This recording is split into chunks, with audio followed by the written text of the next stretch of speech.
আজকে বানাবো আলু দিয়ে চাউমিন।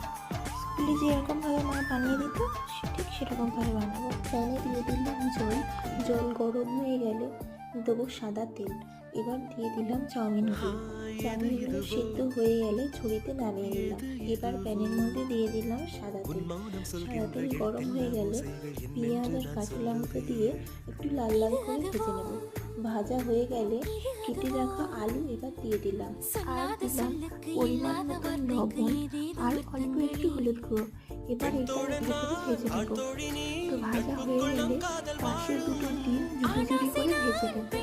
এবার আলুটার সাথে মিশিয়ে দিয়ে দেবো চাউমিনগুলো, দিয়ে ঝুড়ি ঝুড়ি করে ভেজে নিলে তৈরি হয়ে যাবে চাউমিন। এখানে কিন্তু আমি গোলমরিচ ব্যবহার করিনি, আপনারা চাইলে করতে পারেন। আর এটা আমি কিন্তু স্কুলে নিয়ে যাবো না, এটা আজকে দিদি খেতে চেয়েছে তাই বানালাম। কেমন হয়েছে কমেন্ট করে জানাবেন।